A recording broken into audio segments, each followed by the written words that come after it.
আজ শনিবার দক্ষিণ পশ্চিম ইরানের খুজেস্তান প্রদেশের একাধিক পেট্রোকেমিক্যাল স্থাপনাত ইরান ও ইসরায়েলি বাহিনীর বিমান হামলার ঘটনা ঘটটি বলে জানাই তাসনিম নিউজ এজেন্সি। স্থানীয় কর্মকর্তাসকলের বরাত জানানো মাহশার বিশেষ অর্থনৈতিক অঞ্চল সহ বিভিন্ন শিল্প কারখানা লক্ষ্য করিয়ে এই হামলা চালানো খুজেস্তান প্রদেশের ডেপুটি গভর্নর ভ্যালিউল্লাহ হায়াতি জানাই শনিবার সকাল 10:45 প্রাদেশিক রাজধানী আহবাজ শহরের পূর্ব ও পশ্চিম তিন্ন বিস্ফোরণের শব্দ নাগিয়ে প্রাথমিকভাবে হতাহতর হবার পা নগেলিও পরিস্থিতি লইনে উদ্বেগ তৈরি হই। এর 2 মিনিট পর সকাল 10:47 মাহশার পেট্রোকেমিক্যাল এলাকাত আরো 3 শক্তিশালী বিস্ফোরণ ঘটে। ক্ষয়ক্ষতির পরিমাণ তাৎক্ষণিকভাবে নিশ্চিত করা নেওয়া যায়।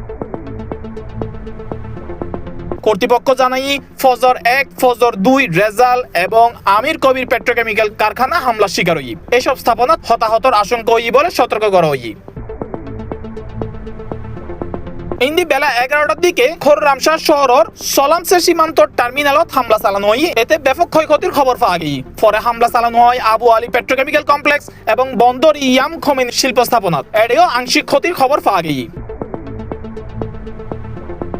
সর্বশেষ পাওয়া তথ্যে মাহশা ও বন্দর ইমাম খোমেনি হামলাত অন্তত 5 জন আহত হই। বিশেষ অর্থনৈতিক অঞ্চলের ব্যবস্থাপনা কর্তৃপক্ষ জরুরি কমান্ড কমিটির সিদ্ধান্ত ব্যাককর্মীদের নিরাপত্তা সরাই লই।